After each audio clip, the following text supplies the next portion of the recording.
প্রিয় শিক্ষার্থীরা, আশা করি তোমরা সবাই ভালো আছো। আজকে আমি নতুন একটি কনসেপ্ট নিয়ে তোমাদের সামনে আসলাম। আজকের আলোচনার বিষয় হলো আয়নিক যৌগের সমযোজী বৈশিষ্ট্য। তো আলোচনা শুরু করার আগে তোমাদের কাছে আমার আবার রিকোয়েস্ট থাকবে যে যারা এখনও আমার চ্যানেলকে সাবস্ক্রাইব করো নাই তারা অবশ্যই আমার চ্যানেলকে সাবস্ক্রাইব করে দাও এবং বেল বাটনটি প্রেস করে দাও যেন আমার ভিডিওর নোটিফিকেশনগুলো তোমাদের সামনে চলে যায়। তো চলো শুরু করা যাক।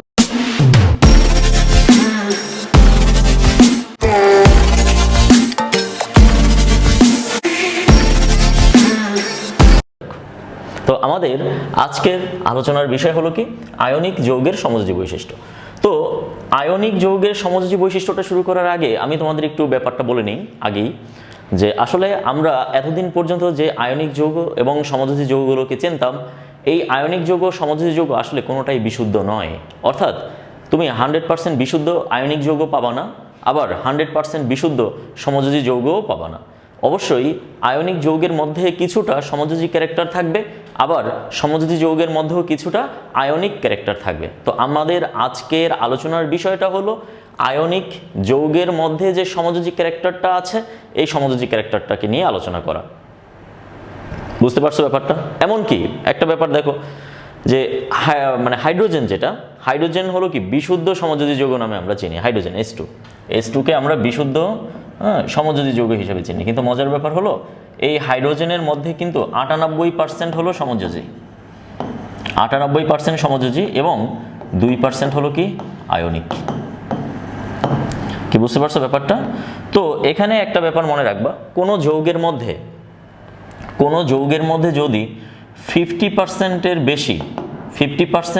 বেশি হ্যাঁ যে ক্যারেক্টারটা থাকবে, যে ক্যারেক্টারটা 50%-এর বেশি শো করবে, সংশ্লিষ্ট যৌগটাকে আমরা ওই ক্যারেক্টারের যৌগ বলবো। আশা করি বুঝতে পারছো যে ধরো কোনো একটা যৌগের মধ্যে 50% এর বেশি ধরো আয়নিক বৈশিষ্ট্য আছে, ধরো আছে 60% আয়নিক কোনো একটা যৌগের মধ্যে, তুমি বের করতে পারছো যে 60% আয়নিক আছে আর বাকি 40% কি আছে, সমযোজী আছে। তাহলে এখন তুমি কি বলবা? তাহলে সংশ্লিষ্ট যৌগটাকে আমরা কি বলবো? আয়নিক যৌগ বলবো। বুঝতে পারছো ব্যাপারটা? 50% ওভার হয়ে গেলে।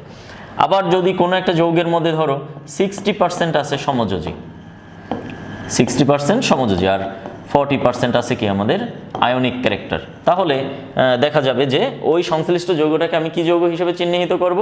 সমযোজী যৌগ হিসেবেই চিহ্নিত করব। তাহলে এই যে ক্যারেক্টার ওয়াইজ যে পার্সেন্টেজ টোটাল হলো 100%, আয়নিক আর সমযোজী মিলে এই দুইটা ক্যারেক্টার মিলেই একটা যৌগের 100% বৈশিষ্ট্য আসবে। কোনো যৌগই 100% বিশুদ্ধ নয়, মানে বিশুদ্ধ আয়নিক নয়, আবার বিশুদ্ধ কি নয়, সমযোজী নয়।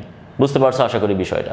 তো আমাদের আজকের আলোচনার বিষয়টা হবে যে কি, যে সমস্ত যৌগগুলোকে আমরা আয়নিক যৌগ রূপে চিনি, সে আয়নিক যৌগগুলোর মধ্যে কতটা সমযোজী ক্যারেক্টার আছে এটা একটা ধারাবাহিকভাবে আমরা একটু মূল্যায়ন করব। ঠিক আছে? তো দেখো আমাদের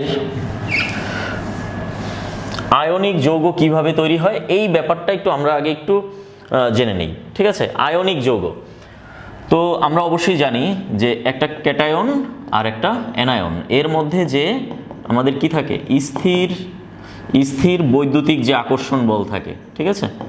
স্থির বৈদ্যুতিক আকর্ষণ বল, এই স্থির বৈদ্যুতিক আকর্ষণ বলের মাধ্যমেই কিন্তু আমাদের আয়নিক যৌগ তৈরি হয়। তাহলে বুঝতে হবে ব্যাপারটা এখানে স্থির বৈদ্যুতিক আকর্ষণ বল। ওকে, এখন এই যে স্থির বৈদ্যুতিক আকর্ষণ বল, এটা কিন্তু আমরা কুলম্বের সূত্র দিয়ে পরিমাপ করতে পারি। তো কুলম্বের সূত্রটা হলো যে কিন্তু দুইটি বিন্দু চার্জ, মানে সেই দুইটা বিন্দু চার্জ একটা পজিটিভ হতে পারে একটা নেগেটিভ হতে পারে, মানে সোজা কথা আমাদের ব্যাপারটা হইতে হবে বিন্দু চার্জ, পয়েন্ট চার্জ যেটাকে আমরা বলি। ঠিক আছে? বিন্দু চার্জ, দুইটা বিন্দু চার্জ এর মধ্যে কতটা আকর্ষণ বল ফিল করবে, হ্যাঁ, এইটা ডিপেন্ড করবে কিসের উপরে? এটা ডিপেন্ড করবে কে, মানে Q1 Q2 ডিভাইডেড বাই হলো কি R স্কয়ার, মানে আধান দুইটার গুণফলের সমানুপাতিক আর এদের মধ্যবর্তী দূরত্বের বর্গের ব্যস্তানুপাতিক। এটাই হবে যে কি আমাদের স্থির বৈদ্যুতিক আকর্ষণ বল। হ্যাঁ, তো এটা হলো যে কি আমাদের দুইটা বিন্দু চার্জের জন্য। তো দুইটা বিন্দু চার্জের জন্য আমরা যে স্থির বৈদ্যুতিক আকর্ষণ বল গণনা করি সেটাই হলো এটা। আর আয়নিক যৌগের ক্ষেত্রে কিন্তু আমরা এই জিনিসটাই পাই। তো এখানে আমাদের এই পজিটিভ আর নেগেটিভ চার্জের মধ্যে স্থির বৈদ্যুতিক আকর্ষণ বলটা কিভাবে হয় একটু ফিল করো যে ব্যাপারটা হলো এরকম, আমরা পজিটিভ চার্জটাকে ধরি ক্যাটায়ন, ঠিক আছে, আর নেগেটিভ চার্জটাকে ধরি অ্যানায়ন। তো এখানে ক্যাটায়ন আর অ্যানায়নের মধ্যে ব্যাপারটা হয় এরকম, দেখো ক্যাটায়ন মানে এর নিউক্লিয়াস আছে আবার ইলেকট্রন আছে, আবার অ্যানায়ন মানে কি ওর নিজস্ব নিউক্লিয়াস আছে আবার ওর নিজস্ব ইলেকট্রন আছে, বুঝতে পারছো? অর্থাৎ এখানে ক্যাটায়ন এবং অ্যানায়নের নিজেদের নিউক্লিয়াস আছে এবং নিজেদের আউটার মোস্ট সেলে কি আছে, ইলেকট্রন আছে, আবার অ্যানায়নেরও নিউক্লিয়াস আছে এবং এদের আউটার মোস্ট সেলে কি আছে, ইলেকট্রন আছে। এখন এদের মধ্যে ব্যাপারটা হলো এরকম যে এই যে ক্যাটায়ন, এই ক্যাটায়ন অ্যানায়নের কোনো ইলেকট্রনকে আকর্ষণ করবে না, বুঝতে পারছো ব্যাপারটা? আবার এখানে যে অ্যানায়ন, এই অ্যানায়নটাও কিন্তু ক্যাটায়নের কোনো ইলেকট্রনকে আকর্ষণ করবে না, মানে ক্যাটায়নের যে নিউক্লিয়াস এটা অ্যানায়নের কোনো ইলেকট্রনকে আকর্ষণ করবে না এবং অ্যানায়নের যে নিউক্লিয়াস সেও ক্যাটায়নের কোনো ইলেকট্রনকে আকর্ষণ করবে না। জাস্ট এদের মধ্যে যে একটা পজিটিভ ফিল্ড তৈরি হয়েছে আর এদের মধ্যে যে একটা নেগেটিভ ফিল্ড তৈরি হয়েছে, অর্থাৎ একটা ঋণাত্মক অঞ্চল আর একটা ধনাত্মক অঞ্চল, মানে টোটাল একটা পজিটিভ অঞ্চল আর একটা হলো যে কি নেগেটিভ অঞ্চল তৈরি হয়েছে, জাস্ট এদের মধ্যে একটা আকর্ষণ হবে, কিন্তু এখানে কোনো ইলেকট্রন, কেউ কারো ইলেকট্রনের প্রতি আকর্ষণ ফিল করবে না, বুঝতে পারছো ব্যাপারটা? ইলেকট্রন যা নেওয়ার তা আগে নিয়ে একটা ফিল্ড তৈরি করে। যেমন ব্যাপারটা হলো এরকম, যখন সোডিয়ামটা পরমাণু হিসেবে থাকে তখন সোডিয়াম একটা ইলেকট্রন ডোনেট করে কিসে মানে ত্যাগ করে কিসে রূপান্তরিত হয়, Na+ এ রূপান্তরিত হয়। এই ত্যাগকৃত ইলেকট্রনটা ক্লোরিন নিয়ে একটা ক্লোরাইড আয়নে তৈরি হয়, বুঝতে পারছো ব্যাপারটা? তো ইলেকট্রন ত্যাগ আর গ্রহণের ব্যাপারটা কিন্তু আমাদের আগেই কমপ্লিট হয়ে গেছে। তো কমপ্লিট হয়ে যাওয়ার পরে এখানে একটা পজিটিভ ফিল্ড তৈরি হয়েছে, মানে ইলেকট্রন যখন ঘাটতি হয় তখন সেখানে একটা পজিটিভ ফিল্ড তৈরি হয়, আর যখন একটা পরমাণু যখন ইলেকট্রন গেইন করে বা নেয় তখন সেখানে একটা নেগেটিভ ফিল্ড তৈরি হয়। তো এখানে জাস্ট একটা পজিটিভ ফিল্ড আর নেগেটিভ ফিল্ডের মধ্যে একটা অ্যাট্রাকশন বল কাজ করবে, এই অ্যাট্রাকশন বলটাকেই আমরা বলবো কি, হ্যাঁ, স্থির বৈদ্যুতিক আকর্ষণ বল, এবং এদের মাধ্যমে যে যৌগটা হবে ওই সংশ্লিষ্ট যৌগটাকে আমরা আয়নিক যৌগ বলবো। কিন্তু আমাদের এখানে যে জিনিসটা অবশ্যই চিন্তা করতে হবে, যখন আমাদের ক্যাটায়ন তৈরি হয়ে গেছে, এই ক্যাটায়নের যে নিউক্লিয়াস আছে এই নিউক্লিয়াস ক্লোরাইড মানে অ্যানায়নের কোনো ইলেকট্রনকে কিন্তু টানতে পারবে না, আবার অ্যানায়নের যে নিউক্লিয়াস ও কি করতে পারবে না, ক্যাটায়নের কোনো ইলেকট্রনকে আর টানাটানি করতে পারবে না।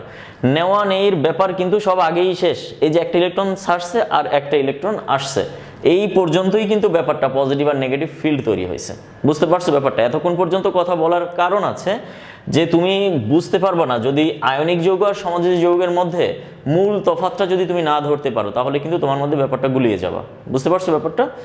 তো এখানে আমরা যেই জিনিসটা বুঝাইতে চাইছি যে এখানে কোনো কেউ কারো ইলেকট্রনকে আকর্ষণ করবে না, এটাই ছিল আয়নিক যৌগের একটা অন্যতম কন্ডিশন, ঠিক আছে?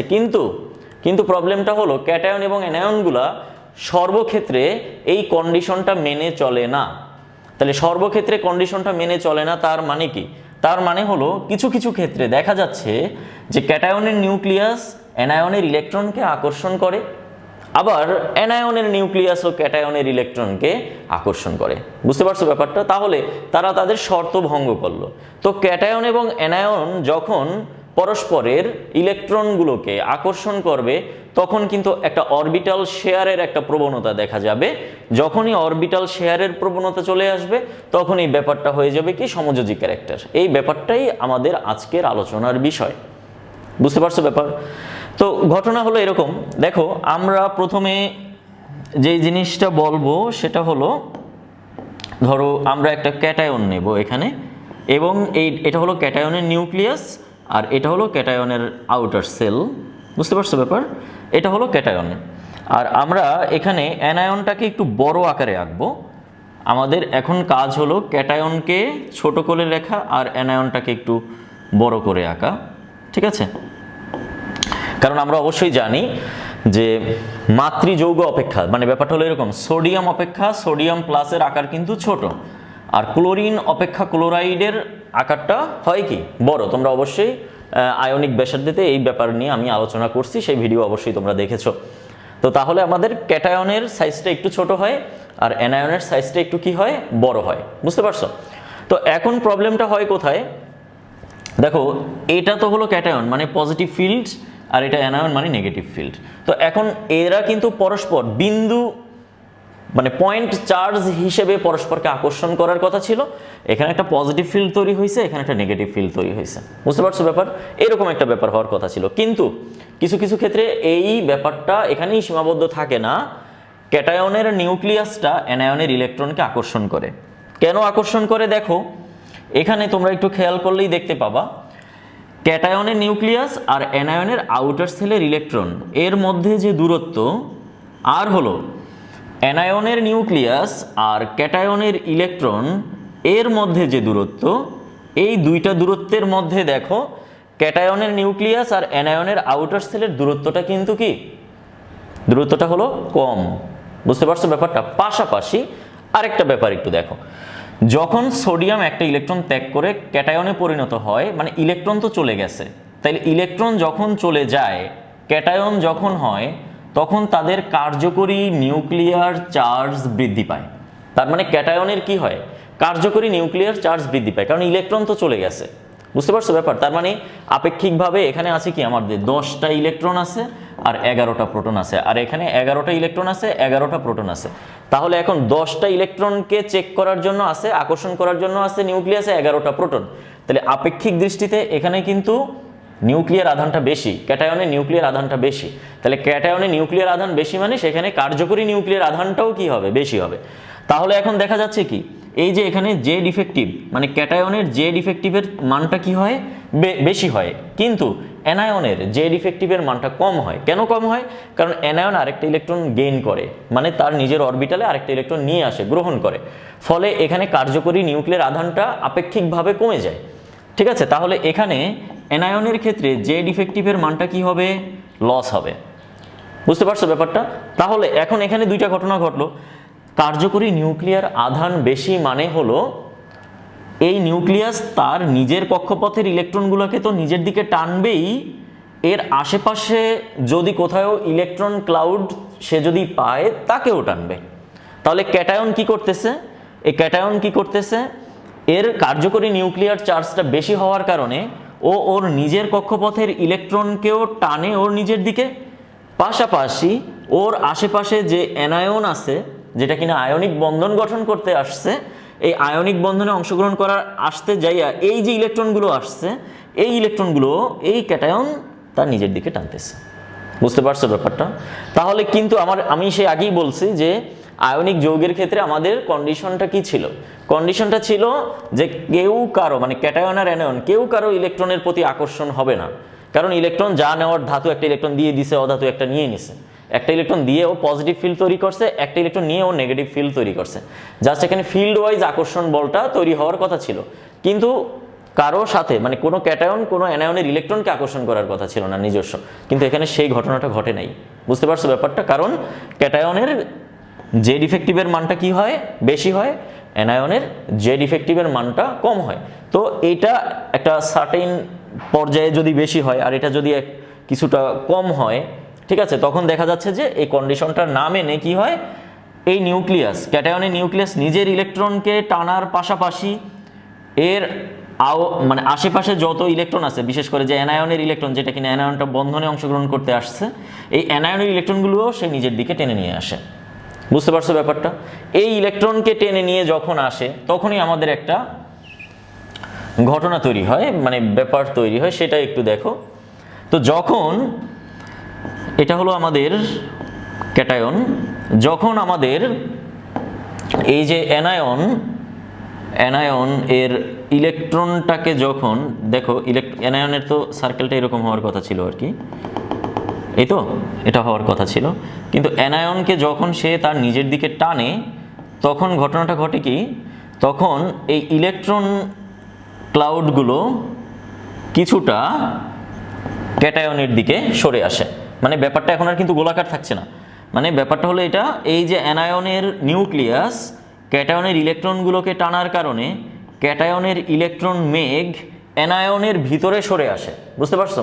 তার মানে অ্যানায়নের আকৃতির বিকৃতি হচ্ছে, অ্যানায়নের যে আকৃতিটা থাকছে সেই আকৃতিটা আর থাকছে না, এটা কি হয়ে যাচ্ছে, বিকৃতি হয়ে যাচ্ছে, এবং এটা এক পর্যায়ে এই নিউক্লিয়াসের মধ্যে মানে ক্যাটায়নের ভিতরে প্রবেশ করে। তখন ব্যাপারটাকে আমরা এইভাবে দেখাতে পারি, এইভাবে দেখাতে পারি, তখন ব্যাপারটাকে, সম্পূর্ণ ব্যাপারটাকে আমরা এর পরের ধাপটা এটা এইভাবে দেখাতে পারি।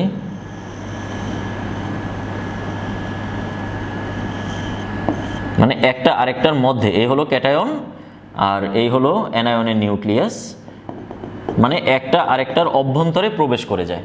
বুঝতে পারছো ব্যাপারটা? একটা আরেকটার অভ্যন্তরে প্রবেশ করে যায়, ঠিক আছে? তার মানে এখানে কি হয়ে গেল, এই যে একটা আরেকটার অভ্যন্তরে যখন প্রবেশ করে গেল, এই ঘটনাটাকেই আমরা বলি পোলারায়ন। এই ঘটনাটাকেই বলি আমরা কি? পোলারায়ন। মানে আকৃতির বিকৃতি হয়ে যাওয়া। তার মানে ব্যাপারটা হলো এরকম, দেখো 3টা স্টেপ, কিন্তু তুমি এখান থেকে এটা চিন্তা করো, তারপর এটা চিন্তা করবা। মানে ব্যাপারটা হলো এরকম যে কার্যকরী নিউক্লিয়ার আধান ক্যাটায়নের বেশি হয়ে যাওয়ার কারণে ও কি করে, বেশি মাত্রায় অ্যানায়নের ইলেকট্রনকে নিজের দিকে টানে, এখানে টানে বেশি। এই টানাটা কিন্তু হবে না, এই আকর্ষণটা কিন্তু হবে না, কারণ ওর কার্যকরী নিউক্লিয়ার আধান কম। অ্যানায়নের কার্যকরী নিউক্লিয়ার আধান কম হয়ে যাওয়ার কারণে অ্যানায়নের নিউক্লিয়াস ক্যাটায়নের ইলেকট্রনকে আকর্ষণ করতে পারবে না। আচ্ছা, তার মানে এখানে কার্যকরী নিউক্লিয়ার আধানটা বেশি কার? ক্যাটায়নের। ফলে ক্যাটায়ন কি করবে, অ্যানায়নের ইলেকট্রনকে তার নিজের দিকে টানবে। এই টানার ফলে প্রথম কন্ডিশনটা হবে এটা, অ্যানায়নের ইলেকট্রন ক্লাউডগুলো ক্যাটায়নের দিকে কিছুটা সরে আসবে, এবং সরে আস্তে আস্তে একসময় কি করবে, মানে একদম একটা আরেকটার অভ্যন্তরে প্রবেশ করবে। যখনই অভ্যন্তরে প্রবেশ করবে তখনই আমরা মনে করি যে এখানে আসলে অরবিটালের শেয়ার হয়ে গেছে। তো ব্যাপারটা কিরকম দেখো, তো এখানে তো আমাদের হলো পূর্ণ ধনাত্মক। দেখো এখানে ক্যাটায়নটা পূর্ণ ধনাত্মক, আর এখানে অ্যানায়নটা তো পূর্ণ ঋণাত্মক। বুঝো ব্যাপারটা? একদম ফুল নেগেটিভ চার্জ আর ফুল পজিটিভ চার্জ, এরা পরস্পরের মধ্যে আয়নিক বন্ধন গঠন করার জন্যই আসছে। কিন্তু যখন এই ঘটনাটা ঘটে, হলো যে কি, ক্যাটায়নের জেড ইফেক্টিভের মানটা যখন বেশি হয় আর অ্যানায়নের জেড ইফেক্টিভের মানটা যখন কম হয়, তখন কি হচ্ছে, অ্যানায়নের ইলেকট্রনগুলোকে এখন ক্যাটায়ন নিজের দিকে নিয়ে যাচ্ছে। তাহলে অ্যানায়ন কিছুটা ইলেকট্রন হারাইছে, তাহলে অ্যানায়নের ছিল এখানে পূর্ণ ঋণাত্মক চার্জ, কিন্তু এখানে কিন্তু আর অ্যানায়নের পূর্ণ ঋণাত্মক চার্জ নাই, এখানে কিন্তু অ্যানায়নের আংশিক ঋণাত্মক চার্জ সৃষ্টি হয়ে গেছে। কেন আংশিক ঋণাত্মক চার্জ সৃষ্টি হয়ে গেছে? ও কিন্তু কিছুটা ইলেকট্রন কাকে ডোনেট করতেছে? ক্যাটায়নকে ডোনেট করতেছে, ক্যাটায়নের মধ্যে কিছুটা ইলেকট্রন প্রবেশ করতেছে, ফলে এটা নেগেটিভ চার্জ হয়ে গেছে, আংশিক নেগেটিভ চার্জ। পাশাপাশি কি হচ্ছে, এটা তো আগে কি ছিল, পূর্ণ পজিটিভ ছিল, হ্যাঁ, ধনাত্মক চার্জ ছিল, এটা একদম ফুল ফিল্ড পজিটিভ চার্জ ছিল। ও কি করতেছে, ও আবার এখান থেকে যেহেতু ইলেকট্রন পাচ্ছে, ও ধীরে ধীরে আংশিক পজিটিভ হয়ে যাচ্ছে। বুঝতে পারছো ব্যাপারটা? কারণ কি, ইলেকট্রন পাইলে তো পজিটিভ চার্জ হ্রাস পায়। বুঝতে পারছো ব্যাপারটা? তাহলে ইলেকট্রন পাইয়া ও কি করবে, ওর পজিটিভ চার্জটা কিছুটা হইলেও কি হবে, কমবে। তাহলে কতটুকু কমবে? পুরো তো আর কমবে না, পজিটিভ চার্জ আংশিক নেগেটিভ চার্জ। তাইলে ছিল আমাদের কি, যখন আয়নিক বন্ধন গঠন করতে আসছে তখন কি হয়েছে, মানে ফুল নেগেটিভ ফিল্ড ছিল, ফুল পজিটিভ ফিল্ড ছিল, মানে পূর্ণ ধনাত্মক চার্জ পূর্ণ ঋণাত্মক চার্জ নিয়েই আয়নিক যৌগ গঠন করার জন্য আসছে। কিন্তু এখন এই ঘটনার কারণেই কি হয়ে গেছে, এটা আংশিক নেগেটিভ হয়ে গেছে, আংশিক পজিটিভ হয়ে গেছে। তো তোমরা অবশ্যই জানো যে এটা আংশিক পজিটিভ আর আংশিক নেগেটিভটা হলো সমযোজী যৌগের বৈশিষ্ট্য। বুঝতে পারছো? পোলার সমযোজী। তাহলে এটা হলো যে একটা কি যৌগ, পোলার সমযোজী যৌগ হয়ে গেল, অরবিটাল শেয়ারের মাধ্যমে, ইলেকট্রন শেয়ারের মাধ্যমে। বুঝতে পারছো? তো এই ঘটনাটাই এখানে আমাদের কি দেখা যাচ্ছে, এখানে দেখা যাচ্ছে যে এই যে ক্যাটায়ন কর্তৃক অ্যানায়নের পোলারায়ন হচ্ছে। বুঝতে পারছো? ক্যাটায়ন কর্তৃক অ্যানায়নের কি হচ্ছে, পোলারায়ন হচ্ছে। তো যেহেতু ক্যাটায়ন কর্তৃক অ্যানায়নের পোলারায়ন হচ্ছে, তাহলে আমরা এই ব্যাপারটা এখানে লিখব যে ক্যাটায়ন কর্তৃক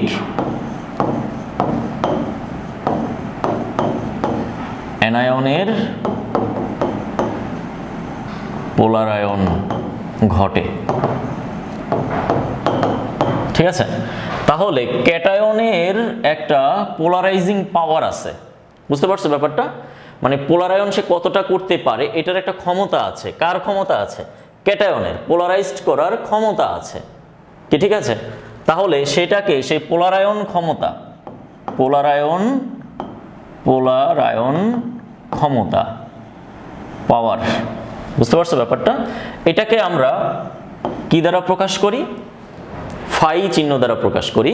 এটা ইজ ইকুয়াল টু হলো কি, ক্যাটায়নের চার্জ, ক্যাটায়নের চার্জ ডিভাইডেড বাই ক্যাটায়নের আকার, ক্যাটায়নের আকার। তো ক্যাটায়নের পোলারায়ন করার ক্ষমতা, এটা কিন্তু ক্যাটায়নের হিসেব করা, ঠিক আছে? ক্যাটায়নের পোলারায়ন ক্ষমতাকে আমরা কি চিহ্ন দ্বারা প্রকাশ করি? ফাই চিহ্ন দ্বারা প্রকাশ করি। ফাই ইজ ইকুয়াল টু হলো কি, ক্যাটায়নের চার্জ ডিভাইডেড বাই ক্যাটায়নের আকার। ক্যাটায়ন কর্তৃক অ্যানায়নের পোলারায়ন ঘটে। এই ফাই এর মান যত বেশি, ফাই এর মান যত বেশি, পোলারায়ন তত বেশি।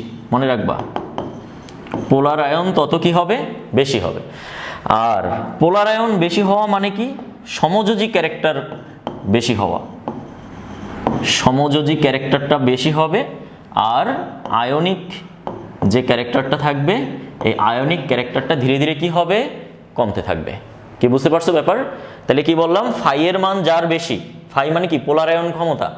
ফাই এর মান যার বেশি, পোলারায়ন ক্ষমতা তার বেশি, মানে পোলারায়নটা সেখানে বেশি হবে। পোলারায়ন যত বেশি হবে সেখানে সমযোজী ক্যারেক্টারটা বাড়তে থাকবে আর আয়নিক ক্যারেক্টারটা কমতে থাকবে। তাহলে এটা যদি তুমি উল্টাভাবে চিন্তা করো, উভয় দিক থেকেই কিন্তু আমাদের চিন্তা করতে হবে, কারণ এখানে কিন্তু একমুখী যদি পড়ো তাহলে প্রশ্নের উত্তর করতে গেলে তোমরা গুলিয়ে ফেলতে পারো। তাই আমি সব ইনফরমেশনটাই লিখে নেই। তাহলে ফাই যদি কমে যায়, পোলারায়নের মান কি হবে? কমে যাবে। তাহলে পোলারায়ন যদি কমে যায় তাহলে কি হবে? সমযোজী ক্যারেক্টার কমবে আর আয়নিক যে ক্যারেক্টার, এই আয়নিক ক্যারেক্টারটা কি হবে? বাড়বে। বুঝতে পারছো ব্যাপারটা? তো এই বিষয়গুলা কোথায় প্রভাব ফেলবে?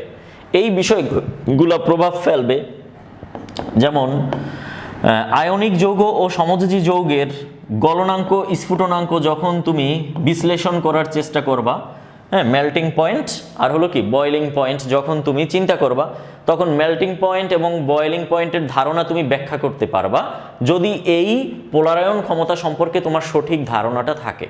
কি ঠিক আছে? তারপরে হলো যে তোমার দ্রাব্যতা, ঠিক আছে? যেমন পোলার যৌগে দ্রাব্যতা, অপোলার যৌগে দ্রাব্যতা। যেমন পানি একটা পোলার যৌগ, তাহলে পানিতে কোনো একটা যৌগ কতটা দ্রবীভূত হবে, মানে কোনটা কম দ্রবীভূত হবে বা কোনটা বেশি দ্রবীভূত হবে, এই ইনফরমেশনটা তুমি অবশ্যই এই পোলারায়ন ক্ষমতা দিয়ে তুমি কি করতে পারবা? ব্যাখ্যা করতে পারবা। আবার দেখো অপোলার দ্রাবকে দ্রাব্যতা, অপোলার দ্রাবক,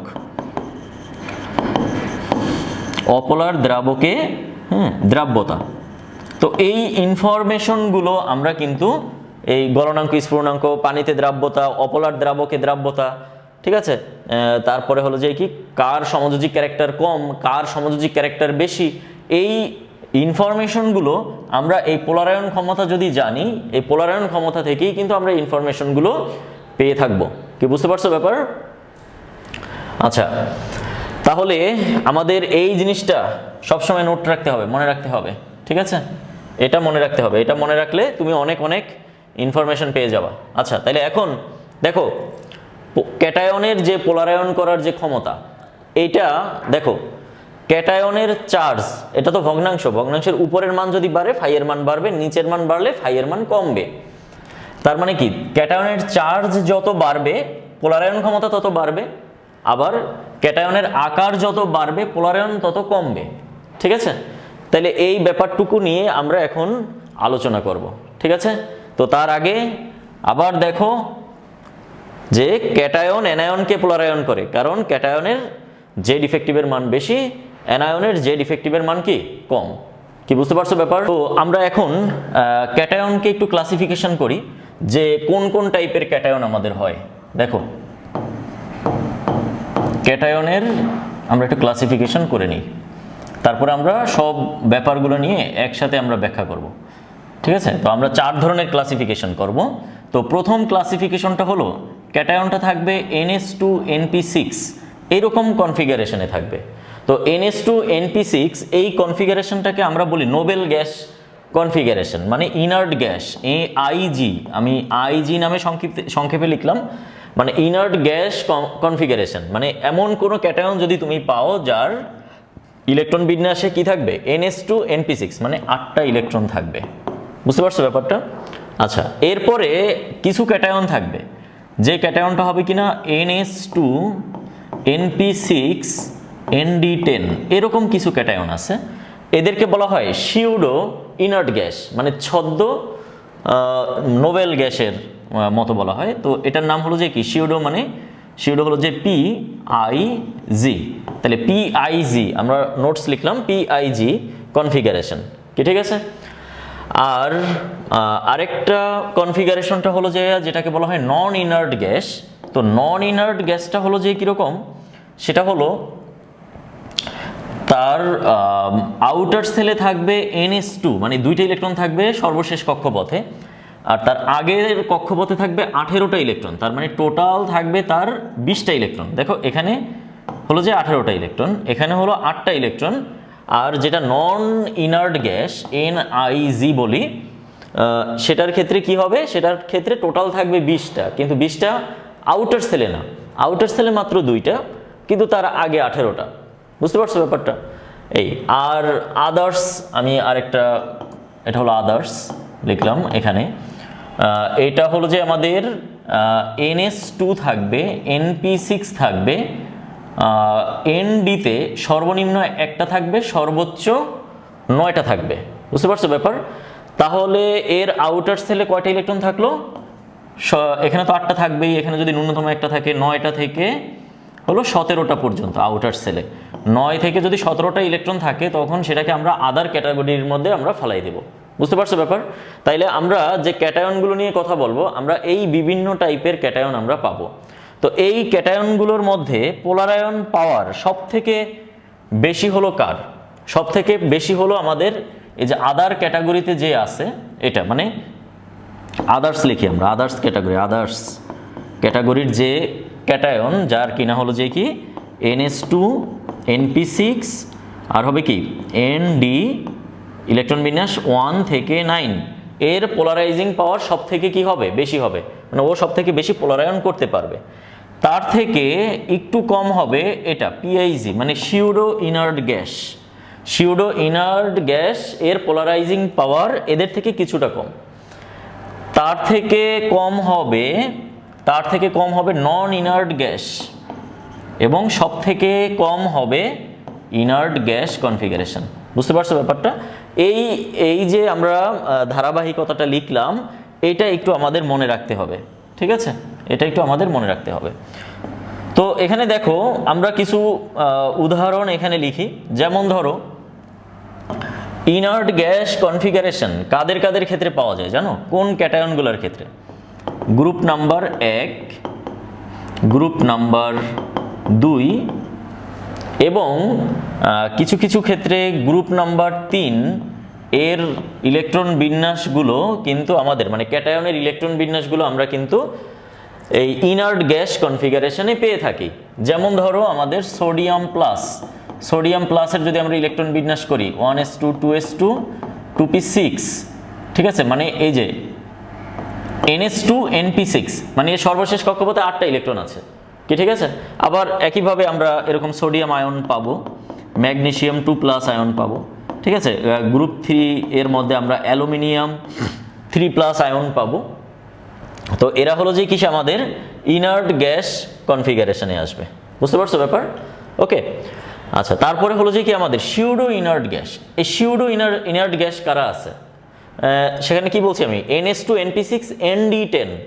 দেখো তোমরা জিঙ্কের যদি ইলেকট্রন বিন্যাস করো Zn2+, দেখো জিঙ্ক কিন্তু হলো যে কি আমাদের, জিঙ্ক হলো আমাদের, এখানে যদি আমি আর্গন লিখি 3d10 4s2, তাহলে জিঙ্ক 2+টা কি হবে, তার আগে কি আছে 3d10, 4s2-তে নাই, তাহলে 3d10 এর আগে কি আছে, আর্গনের মধ্যে 3p6 আছে, 3s2 আছে, কি তাই না? তাহলে এই যে 3s2 মানে NH2 NP6 ND10 এই কনফিগারেশনে কে পড়ছে, জিঙ্ক 2+ পড়ছে। তো জিঙ্ক যদি পড়ে তাহলে কে পড়বে, ক্যাডমিয়াম পড়বে, ক্যাডমিয়াম 2+, মার্কারি 2+, ঠিক একইভাবে হলো আমাদের ধরো কপার প্লাস, কপার প্লাস হলো যে কি কত নম্বর গ্রুপ, 11 নম্বর গ্রুপ, ঠিক আছে, কপার।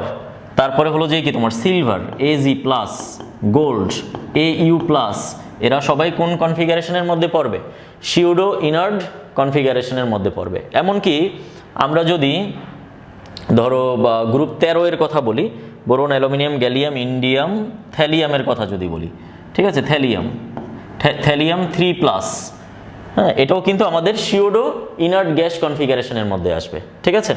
তারপরে হলো যে তোমার 14 নম্বর গ্রুপের carbon, silicon, germanium, tin, lead, হ্যাঁ টিন, SN4+, তারপরে হলো যে কি আমাদের Pb4+, এরাও কিন্তু আমাদের সিউডো ইনার্ট গ্যাস কনফিগারেশনের মধ্যে পড়বে।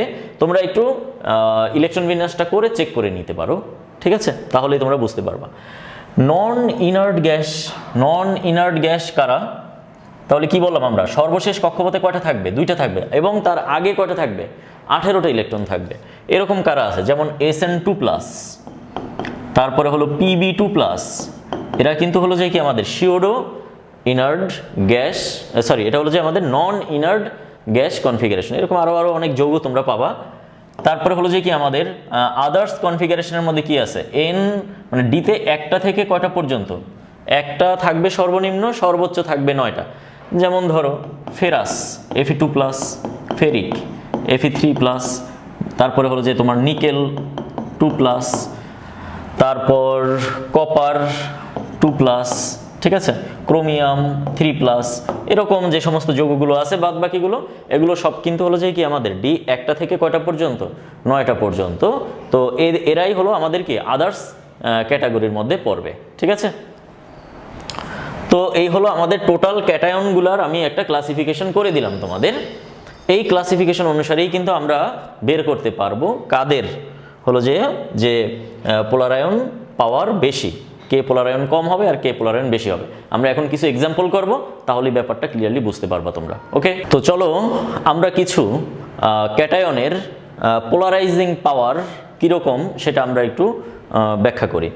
তো আসো আমরা আমাদের প্রথম যে সিরিয়ালটা লিখছি, দেখো এখানে তোমরা একটু খেয়াল করলে দেখবা 1 নম্বর গ্রুপের যে cation, lithium, sodium, potassium, rubidium, caesium. তো আমাদের পোলারাইজিং পাওয়ারের সূত্রটা কি ছিল, পোলারায়ন ক্ষমতা ইজ ইকুয়াল টু হলো আমাদের ক্যাটায়নের চার্জ ডিভাইডেড বাই ক্যাটায়নের আকার।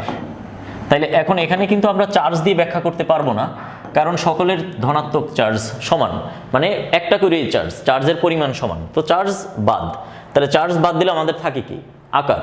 তাহলে কি দেখা যাচ্ছে, আকার যার বড় হবে, মানে নিচের মানটা যদি বড় হয়, ঠিক আছে, আকার যার বড় হবে পোলারায়ন ক্ষমতা তার কি হবে, কম হবে। আর আকার যার ছোট হবে পোলারায়ন ক্ষমতা তার কি হবে, বেশি হবে। তাহলে এখানে আকার ছোটকে লিথিয়াম, তাহলে লিথিয়াম আয়নের পোলারায়ন ক্ষমতা বেশি, সোডিয়াম আয়নের পোলারায়ন ক্ষমতা তার থেকে কম, পটাশিয়ামের আরও কম, রুবিডিয়ামের আরও কম, সব থেকে কম কি সিজিয়াম। বুঝতে পারছো ব্যাপারটা? এবার পোলারায়ন কম হলে কি হয় আর পোলারায়ন বেশি হলে কি হয়, ব্যাপারটা একটু এখন এখান থেকে মিলিয়ে ফেলাও। পোলারায়ন কম হওয়া মানে সমযোজী ক্যারেক্টার কমা, আয়নিক ক্যারেক্টার বাড়া। আর পোলারায়ন যার বেশি হবে, সমযোজী ক্যারেক্টার বেশি হবে, সংশ্লিষ্ট আয়নের আয়নিক ক্যারেক্টার কি হবে, কম হবে। এবার জাস্ট এটার সাথে ওই আয়নগুলো তোমরা তুলনা করে ফেলো। আমরা এখন আয়ন নিয়ে কাজ করব, এবং আয়ন, ক্যাটায়ন এবং অ্যানায়ন নেওয়ার পরে আমরা যৌগ নিয়ে কাজ করব, আলাদা আলাদাভাবে কাজ করব। ওকে, ঠিক সেম ঘটনা দেখো এদের ক্ষেত্রে। দেখো এখানে আমাদের কি হচ্ছে, এই সূত্র তো সেম, এখানে কিন্তু চার্জ কিন্তু সমান, সকলেরই কিন্তু 2+, সুতরাং আমরা চার্জ দিয়ে ব্যাখ্যা করতে পারবো না, আমাদের ব্যাখ্যা করতে হবে কি দিয়ে, আকার দিয়ে। তাহলে আকারের ক্ষেত্রে কি বলা আছে, আকার যদি বাড়ে, আকার যদি বড় হয় পোলারায়ন ক্ষমতা কমে। তাহলে বেরিলিয়ামের আকার সব থেকে ছোট, তাহলে বেরিলিয়ামের পোলারায়ন ক্ষমতা বেশি, তার থেকে ম্যাগনেসিয়ামের কম, ক্যালসিয়ামের আরও কম, স্ট্রনসিয়ামের আরও কম, সব থেকে কম হবে কার, বেরিয়াম 2+। এবার আসো আমাদের 3 নাম্বার, দেখো এখানে লিথিয়াম প্লাস আর হলো বেরিলিয়াম 2+। তো এখানে একটু ব্যাপার মাথায় রাখতে হবে যে বেরিলিয়াম 2+ এর পোলারায়ন ক্ষমতা সব থেকে বেশি, বুঝতে পারছো? সো এখানে তুমি কোনো কিছু বিচার বিশ্লেষণ না করেই তুমি বলে দিতে পারবা যে বেরিলিয়াম 2+ এর পোলারায়ন ক্ষমতা কি হবে, বেশি হবে। বুঝতে পারছো ব্যাপারটা? এটা তোমার বিচার বিশ্লেষণ বা সূত্রতে ফালানোরও কোনো প্রয়োজন নাই। এখন আসো এটা, তাহলে এখানে আমি একটু লিখে নেই, নোট করে নাও। বেরিলিয়াম 2+ এর পোলার আয়ন ক্ষমতা কি হয়, বেশি থাকে আর কি, ঠিক আছে? এটা একটু নোট করে রাখো। আচ্ছা, এবার আসো সোডিয়াম প্লাস ম্যাগনেসিয়াম 2+, অ্যালুমিনিয়াম 3+। দেখো সোডিয়াম, ম্যাগনেসিয়াম, অ্যালুমিনিয়াম এরা কিন্তু একটা পর্যায় সারণীর পর্যায়ে অবস্থান করতেছে, এরা কিন্তু গ্রুপে ছিল। বুঝতে পারছো ব্যাপারটা? যে লিথিয়াম, সোডিয়াম, পটাশিয়াম এরা হলো 1 নম্বর গ্রুপ, গ্রুপ নাম্বার 1। এটা হলো আমাদের গ্রুপ নাম্বার 2, এটা কিন্তু তৃতীয় পর্যায়ের মৌল এরা, ঠিক আছে? তৃতীয় পর্যায়। তাহলে একটা পর্যায়ের বাম থেকে ডান দিকে গেলে অ্যাটমিক রেডিয়াস কমে, তার মানে এখানে সোডিয়াম থেকে ম্যাগনেসিয়ামের অ্যাটমিক রেডিয়াস কম, তার থেকে অ্যালুমিনিয়ামের অ্যাটমিক রেডিয়াস কম। আর অ্যাটমিক রেডিয়াস যদি কমে, পোলার আয়ন বাড়ে। বুঝতে পারছো ব্যাপারটা? ঠিক একইভাবে দেখো উপরে চার্জ, এখানে একটা চার্জ, এখানে 2টা চার্জ, এখানে 3টা চার্জ, চার্জের মান বাড়তেছে, তাহলে চার্জ বাড়লে পোলার আয়ন বাড়ে। তাহলে তুমি চার্জ দিয়েও যদি হিসেব করো, তাতেও তোমার পোলার আয়ন বাড়তেছে। তুমি যদি অ্যাটমিক রেডিয়াস দিয়ে হিসেব করো, তাতেও কি হচ্ছে, পোলার আয়ন বাড়তেছে। তার মানে আলটিমেটলি তোমার পোলার আয়নটা বাড়তেই আছে। তার মানে সোডিয়াম থেকে ম্যাগনেসিয়ামের পোলার আয়ন বেশি, ম্যাগনেসিয়াম 2+ থেকে অ্যালুমিনিয়াম 3+ এর পোলার আয়ন কি হবে, আরও বেশি হবে। ওকে, এবার আসো আমাদের 5 নম্বর কন্ডিশন, বেরিলিয়াম 2+, অ্যালুমিনিয়াম 3+। তাহলে কি বলছিলাম, বেরিলিয়ামের পোলার আয়ন ক্ষমতা বেশি, তাহলে এটা কোনো বিশ্লেষণ ছাড়াই তুমি এটা করতে পারো, ঠিক আছে? এখানে চার্জ কিন্তু বেশি একটা বাড়ে না, জাস্ট 1 একক পরিমাণে চার্জ বাড়ছে আর কি, ঠিক আছে? কিন্তু এখানে আমাদের বেরিলিয়ামের পোলার আয়ন ক্ষমতাটা বেশি, কারণ বেরিলিয়ামের আকারটা ছোট। এটা হলো আমাদের দ্বিতীয় কক্ষপথ, আর এটা হলো আমাদের তৃতীয় কক্ষপথ আর কি, ঠিক আছে? অ্যালুমিনিয়াম 3+, 3টি ইলেকট্রন চলে গেলে কিন্তু এখানে তৃতীয় কক্ষপথ থাকে না, এখানে কক্ষপথ থাকে 2টা, আর এখানে কক্ষপথ থাকে 1টা। তাহলে এখানে আকারটা অনেক ছোট, বেরিলিয়াম 2+ এর আকারটা অনেক ছোট হয়ে যাওয়ার কারণে পোলার আয়ন পাওয়ারটা অনেক অনেক বেশি হয়। বুঝতে পারছো ব্যাপার? আচ্ছা, এদের ক্ষেত্রে যদি আমি তুলনা করি, এই যে sodium ion, magnesium ion, aluminium ion, এই 3টার ব্যাপার তো আমি কিছুক্ষণ আগেই দেখাইলাম, ঠিক আছে? এই 3টার ক্রমে কি হয়, সোডিয়াম থেকে আমাদের ম্যাগনেসিয়ামের পোলার আয়ন বেশি, ম্যাগনেসিয়াম থেকে অ্যালুমিনিয়ামের পোলার আয়ন বেশি, আর এই যে অ্যালুমিনিয়াম আর বেরিলিয়ামের মধ্যে তো উপরেই আমরা নির্ধারণ করলাম বেরিলিয়ামের বেশি, তাহলে এখানেও বেরিলিয়ামের বেশি হবে। বুঝতে পারছো ব্যাপারটা? ওকে, লিথিয়াম আর ম্যাগনেসিয়ামের ক্ষেত্রে কি হবে বলো? লিথিয়াম, তাহলে আমাদের হিসাবটা কি হয় দেখো, এটা হলো আমাদের কি, উপরে হলো চার্জ, নিচে হলো আমাদের কি আকার, চার্জ আর হলো আকার। তাহলে দেখো লিথিয়াম আর ম্যাগনেসিয়ামের মধ্যে চার্জ কিন্তু দ্বিগুণ। বুঝতে পারছো ব্যাপার? চার্জ কিন্তু দ্বিগুণ এখানে, তাহলে চার্জ যদি বাড়ে পোলার আয়ন বাড়ে। ওকে, আবার দেখো লিথিয়াম থেকে ম্যাগনেসিয়ামের আকার কিন্তু বড়, তাহলে আকার যদি বাড়ে পোলার আয়ন ক্ষমতা কিন্তু কমে। তাহলে দেখো তুমি যদি এখানে চার্জ দিয়ে চিন্তা করো, লিথিয়ামের সাথে ম্যাগনেসিয়ামের চার্জ দিয়ে চিন্তা করলে পোলার আয়ন ক্ষমতা বাড়ে, মানে সিগমা এর মান বাড়ে, আর আকার দিয়ে চিন্তা করলে সিগমা এর মানটা কমে। তাইলে এখন তুমি কোন দিকে যাবা? দেখো ব্যাপারটা এখানে কিন্তু চার্জ দ্বিগুণ হয়েছে। লিথিয়াম প্লাসের কনফিগারেশন হলো 1s2, আর ম্যাগনেসিয়াম 2+ এর কনফিগারেশন হলো 1s2, 2s2, 2p6। এখন দেখো এটা হলো দ্বিতীয় কক্ষপথ আর এটা হলো প্রথম কক্ষপথ, তো প্রথম কক্ষপথের তুলনায় দ্বিতীয় কক্ষপথের আকার কিন্তু দ্বিগুণ বাড়ে না, হ্যাঁ কিছুটা বাড়ে, বাট সেটা দ্বিগুণ বাড়ে না, কিন্তু চার্জ কিন্তু দ্বিগুণ বেড়ে গেছে। বুঝতে পারছো ব্যাপারটা? তাহলে তুমি এখানে আকার কনসিডার করতে হবে তোমাকে, যেহেতু চার্জের মানে এটাই বেশি, প্রভাবটাই বেশি, কিন্তু চার্জ 1 একক, এখানে হয়েছে 2 একক, চার্জটা পুরোপুরি দ্বিগুণ হয়ে গেছে, তার মানে চার্জটাকে তোমার প্রাধান্য দিতে হবে। আর আকারের ক্ষেত্রে আমরা প্রাধান্য দেব না, কারণ প্রথম কক্ষপথ আর দ্বিতীয় কক্ষপথের আকার এরকম না যে প্রথম কক্ষপথের থেকে দ্বিতীয় কক্ষপথের আকার একেবারে দ্বিগুণ, ব্যাপারটা কিন্তু সেটা না। বুঝতে পারছো ব্যাপার? এই কারণে আমাদের ম্যাগনেসিয়াম 2+ এর পোলার আয়ন বেশি, কার তুলনায়? লিথিয়াম প্লাসের তুলনায়। ব্যাপারটা ক্লিয়ার? এবার আসো আমাদের লিথিয়াম প্লাস আর হলো অ্যালুমিনিয়াম 3+। সো একই কথা, তুমি দেখো এখানে এটার মতোই আমাদের পোলারায়ন ক্ষমতা ইজ ইকুয়াল টু হলো চার্জ বাই হলো আকার। তুমি এখানে একটু খেয়াল করে দেখো, চার্জ লিথিয়ামে একটা আর এখানে হলো তিনটা, চার্জ 3 গুণ বাড়ছে, কিন্তু আকার তো আর 3 গুণ বাড়ে নাই। আকার এটা হলো যে 1s2 আর এটা হলো যে 2s2, 1s2 2s2 2p6 আর কি, দ্বিতীয় কক্ষপথ। এটা দ্বিতীয় কক্ষপথ আর এটা হলো প্রথম কক্ষপথ। তাহলে প্রথম কক্ষপথের থেকে দ্বিতীয় কক্ষপথের আকারটা তো এত বেশি বাড়ে নাই, মানে 3 গুণ তো আর বাড়ে নাই, ঠিক আছে। কিন্তু আমাদের চার্জ কত গুণ বাড়ছে? 3 গুণ বাড়ছে। সো এখানে আমার আকারটাকে প্রাধান্য দেওয়া যাবে না, এখানে ব্যাখ্যা করতে হবে আমার কি দিয়ে? চার্জ দিয়ে।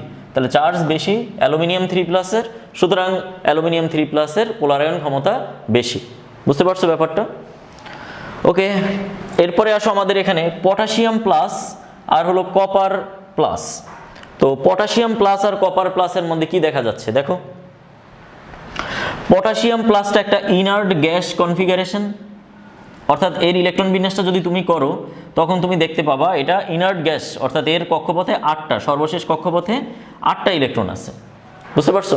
কিন্তু কপার প্লাস এটা হলো সিউডো ইনার্ট গ্যাস কনফিগারেশন, মানে এর সর্বশেষ কক্ষপথে তুমি গণনা করলে 18টা ইলেকট্রন পাবা।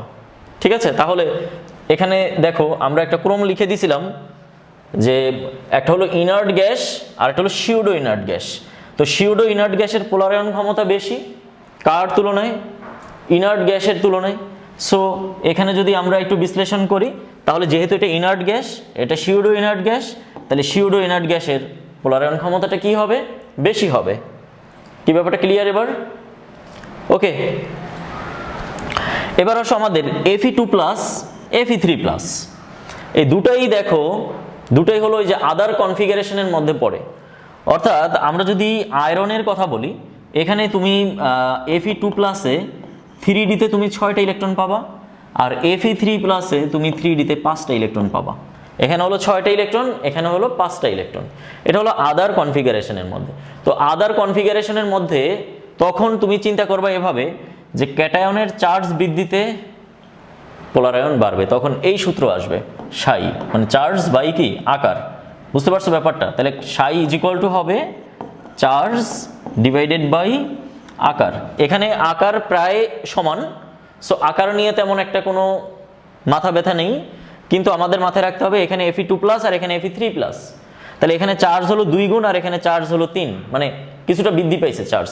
তাহলে চার্জ যেহেতু বাড়ছে সুতরাং পোলারায়ন ক্ষমতা বাড়ছে, তার মানে Fe2+ অপেক্ষা Fe3+ এর পোলারায়ন ক্ষমতাটা কি হবে? বেশি হবে। কি বুঝতে পারছো ব্যাপার? ওকে, তাহলে এখন দেখো আরো কিছু যৌগ, আয়ন, ক্যাটায়ন। দেখো এখানে আমাদের কি লেখা আছে? আমাদের লেখা আছে এখানে potassium ion, calcium 2+ ion, scandium 3+ ion. তোমরা যদি একটু খেয়াল করে দেখো এরা সবাই কিন্তু ইনার্ট গ্যাস কনফিগারেশনে আছে। পটাশিয়াম প্লাস, ক্যালসিয়াম 2+, স্ক্যান্ডিয়াম 3+, এদের ইলেকট্রন বিন্যাস করে তোমরা একটু চেক করে দেখো। এদের ক্যাটায়নগুলোর সর্বশেষ কক্ষপথে 8টা ইলেকট্রন রয়েছে। তাহলে 8টা ইলেকট্রন থাকা মানে ইনার্ট গ্যাস কনফিগারেশন। বুঝতে পারছো ব্যাপার? তাহলে যেহেতু সবাই সেম, তাহলে সেম হইলে আমাদের কি সূত্র হবে? পোলারায়ন ক্ষমতা চার্জ ডিভাইডেড বাই আকার। দেখো এখানে পটাশিয়াম, ক্যালসিয়াম, স্ট্রনশিয়াম 19, 20, 21, বাম থেকে ডান দিকে গেলে আকার কিছুটা হ্রাস পায়। তাহলে আকার যদি হ্রাস পায় পোলারায়ন ক্ষমতা বৃদ্ধি পায়। আর দেখো উপরে চার্জের যদি ক্ষেত্রে আমি চিন্তা করি, একটা ধনাত্মক চার্জ, 2টা ধনাত্মক চার্জ, 3টা ধনাত্মক চার্জ, চার্জ যদি বাড়ে পোলারায়ন ক্ষমতাও বাড়ে। তার মানে এখানে তুমি বাঁ দিক থেকে ডান দিকে গেলে যেটা দিয়ে হিসাব করো না কেন, চার্জ দিয়ে হিসাব করো বা আকার দিয়ে হিসাব করো, উভয় ক্ষেত্রেই কিন্তু আমাদের পোলারায়ন ক্ষমতাটা কিন্তু বৃদ্ধি পাচ্ছে। তাহলে যেহেতু উভয় দিক থেকে পোলারায়ন ক্ষমতাটা বৃদ্ধি পাচ্ছে, সুতরাং আমাদের কি হচ্ছে? পটাশিয়াম প্লাস এর থেকে ক্যালসিয়াম 2+ এর পোলারায়ন বেশি, তার থেকে স্ক্যান্ডিয়াম 3+ এর পোলারায়ন কি হবে? বেশি হবে। ওকে, এবার আসো আমাদের 12 নম্বর কন্ডিশন। 12 নম্বর কন্ডিশনে এখানে দেখো এই যে Pb2+ আছে, এই Pb2+টা কিন্তু নন ইনার্ট গ্যাস কনফিগারেশন, আর Pb4+ এটা হলো সিউডো ইনার্ট গ্যাস কনফিগারেশন। একটা হলো নন ইনার্ট গ্যাস আর একটা হলো কি সিউডো ইনার্ট গ্যাস। তাইলে আমরা ক্রমটা তখন কি লিখেছিলাম দেখো, আমাদের নন ইনার্ট গ্যাস এর তুলনায় সিউডো ইনার্ট গ্যাসের পোলারায়ন ক্ষমতা বেশি। তার মানে কি দাঁড়াবে? তার মানে দাঁড়াবে এটা এখন সিউডো ইনার্ট গ্যাস এটার পোলারায়ন ক্ষমতা বেশি। বুঝতে পারছো ব্যাপার? দেখো যখন তোমার একই রকম কনফিগারেশন থাকবে, যখন সবগুলো ইনার্ট গ্যাস বা সবগুলো নন ইনার্ট গ্যাস বা সবগুলো সিউডো ইনার্ট গ্যাস, তখন তুমি এই সূত্র ব্যবহার করবা সাই ইকুয়াল টু চার্জ বাই আকার। কিন্তু যখন একটা ইনার্ট গ্যাস আর একটা নন ইনার্ট গ্যাস, তখন তো তুমি এদিক দিয়ে কনফিগারেশন মানে তুলনা করতে পারো যে কার পোলারায়ন বেশি কার পোলারায়ন কম। SN2 প্লাস নন inert gas, SN4 plus pseudo inert gas. তাহলে সিউডো ইনার্ট গ্যাসের পোলারায়ন ক্ষমতা কি হবে? নন ইনার্ট গ্যাসের তুলনায় বেশি হবে। বুঝতে পারছো ব্যাপার? ক্যালসিয়াম 2 প্লাস আর হলো কি জিঙ্ক 2 প্লাস। তো তোমরা এখানে দেখো calcium 2 plus inert gas configuration, zinc 2 plus pseudo inert gas configuration. তাহলে কার বেশি পোলারায়ন ক্ষমতা? অবশ্যই সিউডো ইনার্ট গ্যাসের পোলারায়ন ক্ষমতা বেশি। কার তুলনায়? ইনার্ট গ্যাসের তুলনায়। ইনার্ট গ্যাসের কনফিগারেশন মানে পোলারাইজিং পাওয়ার সব থেকে কি কম। ওকে, এবার 15 নম্বর কন্ডিশনে আসো। দেখো এরা সবাই কিন্তু pseudo inert gas, zinc cadmium 2 plus, তারপরে হলো যে মার্কারি 2 প্লাস, এরা সবাই হলো সিউডো ইনার্ট গ্যাস কনফিগারেশন। তাহলে একই কনফিগারেশন থাকলে আমাদের সূত্র কি ছিল? সাই ইকুয়াল টু চার্জ বাই কি আকার। তাহলে এখন দেখো এখানে এদের চার্জও কিন্তু সমান। তাহলে চার্জ যদি সমান হয় তাহলে আমার কি দিয়ে ফ্যাক্টর? অবশ্যই আকার ফ্যাক্টর। আচ্ছা, তাহলে এখন দেখো আকার যদি বাড়ে, ঠিক আছে, আকার যদি বাড়ে পোলারায়ন কমে। বুঝতে পারছো ব্যাপার? তাহলে এখন এখানে দেখো জিঙ্কের তুলনায় ক্যাডমিয়ামের আকার বড়, কারণ জিঙ্কের নিচে ক্যাডমিয়াম, জিঙ্কের নিচে ক্যাডমিয়াম, তারপরে হলো মার্কারি। তাহলে জিঙ্কের থেকে ক্যাডমিয়ামের আকার বড়, ক্যাডমিয়াম থেকে মার্কারির আকার বড়। তাহলে পোলারাইজিং পাওয়ার সব থেকে বেশি হওয়ার কথা কার? জিঙ্কের। তারপর কম কার? ক্যাডমিয়ামের। সব থেকে কম কার? মার্কারির। কিন্তু এই জায়গাতেই একটা প্রবলেম, এটা কিন্তু ব্যতিক্রমিতা। ঠিক আছে, 15 নম্বর আর 16 নম্বর ব্যতিক্রম। ঠিক আছে, এটা কিন্তু ব্যতিক্রম, ব্যতিক্রম। এটা এগুলোই কিন্তু আমাদের পরীক্ষার সময় আসবে। ঠিক আছে, জিঙ্ক ক্যাডমিয়াম মার্কারি। তুমি মনে করবা যে psi is equal to charge by আকার, যেহেতু সবাই সেম কনফিগারেশনে আসছে সিউডো ইনার্ট গ্যাস, সো এবং চার্জ সমান, সুতরাং আকার। তার মানে কি উপর থেকে নিচের দিকে নামলে আকার বাড়ে, আর আকার বাড়লে পোলারায়ন ক্ষমতা কমে। কিন্তু না, পোলারায়ন ক্ষমতা সব থেকে বেশি মার্কারি, তারপর ক্যাডমিয়াম, তারপর জিঙ্ক। এর কারণ কি? এর কারণ হলো জেড ইফেক্টিভের মান। দেখো দেখো আমি যখন প্রথমে পড়াইছি তখনই কিন্তু আমরা যখন পোলারায়ন ক্ষমতাটা ব্যাখ্যা দিলাম, ক্যাটায়নের জেড ইফেক্টিভের কথা বলছিলাম। ক্যাটায়নের জেড ইফেক্টিভ যত বেশি হবে, কার্যকরী নিউক্লিয়ার আধান যত বেশি হবে, তত পোলারায়ন ক্ষমতা কি হবে? বৃদ্ধি পাবে। এখন কেন মার্কারির জেড ইফেক্টিভের মান বেশি? কারণটা হলো দেখো আমাদের এস অরবিটালের আচ্ছাদন প্রভাব সব থেকে বেশি, P orbital, D orbital, F অরবিটালের আচ্ছাদন প্রভাব কম। বিশেষ করে ডি এবং এফ অরবিটালের আচ্ছাদন প্রভাব হলো সব থেকে কম। অর্থাৎ ইলেকট্রনগুলো যদি ডি এবং এফ অরবিটালে বেশি বেশি করে প্রবেশ করে, সেখানে আচ্ছাদন প্রভাবটা কমে যায়। আর আচ্ছাদন প্রভাব কমলে কি হবে? কার্যকরী নিউক্লিয়ার চার্জটা বৃদ্ধি পাবে। বুঝতে পারছো ব্যাপারটা? তাহলে এখানে মার্কারি, ক্যাডমিয়াম এদের ম্যাক্সিমাম ইলেকট্রনগুলোই কোথায় চলে যায়? ডি এবং এফ অরবিটালে চলে যায়। তাহলে ডি এবং এফ অরবিটালে চলে যাওয়ার কারণে এদের আচ্ছাদন প্রভাবটা কম, তাই এদের কার্যকরী নিউক্লিয়ার আধানটা বেড়ে যায়। তার মানে জিঙ্ক, ক্যাডমিয়াম, মার্কারি উপর থেকে নিচের দিকে নামলে আকার বাড়লেও এদের জেড ইফেক্টিভের মানটা বেশি হারে বাড়ে। তার মানে এখানে উপর থেকে নিচের দিকে নামলে অ্যাটমিক রেডিয়াসটা বাড়ে, তবে অ্যাটমিক রেডিয়াসটা যতটা বাড়ে তার থেকে আরো বেশি করে বৃদ্ধি পায় কার্যকরী নিউক্লিয়ার আধান। ফলে অ্যাটমিক রেডিয়াসটা এখানে প্রভাব বিস্তার করে না, এখানে প্রভাব বিস্তার করে কার্যকরী নিউক্লিয়ার আধান। তো এই কার্যকরী নিউক্লিয়ার আধান বেশি হওয়ার কারণে এই মার্কারির হলো যে কি আমাদের পোলারায়ন ক্ষমতা সব থেকে কি হবে, বেশি হবে। ঠিক সেম ঘটনাটা হলো আমাদের 16 এর ক্ষেত্রে। গ্রুপ 16 এর মধ্যে যে copper plus, silver plus, gold plus, ঠিক আছে, এদের সবাই হলো কিন্তু আমাদের সিউডো ইনার্ট গ্যাস কনফিগারেশন। তাহলে সিউডো ইনার্ট গ্যাস কনফিগারেশনে যেহেতু আছে, এদের চার্জ সমান আছে, তাহলে কি হওয়ার কথা ছিল, আকার যার বড় পোলারায়ন ক্ষমতা তার কম হওয়ার কথা ছিল। তার মানে পোলারায়ন ক্ষমতা কম হওয়ার কথা ছিল গোল্ডের, কিন্তু দেখা যাচ্ছে গোল্ডের পোলারায়ন ক্ষমতা বেশি। এর কারণটা হলো ওই একই, তার মানে এখানে কপার, তারপর হলো সিলভার, তারপর হলো কি আমাদের গোল্ড। কপার, সিলভার, গোল্ডের ক্ষেত্রে উপর থেকে নিচের দিকে নামতে অ্যাটমিক রেডিয়াস যতটা বাড়ে তার থেকে কার্যকরী নিউক্লিয়ার চার্জ আরও বেশি হারে বাড়ে। বুঝতে পারছো ব্যাপারটা? এটাকেও আমি ডাবল তীর চিহ্ন দেই। তার মানে অ্যাটমিক রেডিয়াসটা যতটা না বাড়ে তার থেকে বেশি হারে বাড়ে কি, কার্যকরী নিউক্লিয়ার চার্জ। এ কারণে কার্যকরী নিউক্লিয়ার চার্জ যত বাড়বে, পোলারায়ন পাওয়ার বা পোলারাইজিং পাওয়ার তত কি হবে, বৃদ্ধি পাবে। কি বুঝতে পারছো ব্যাপারটা?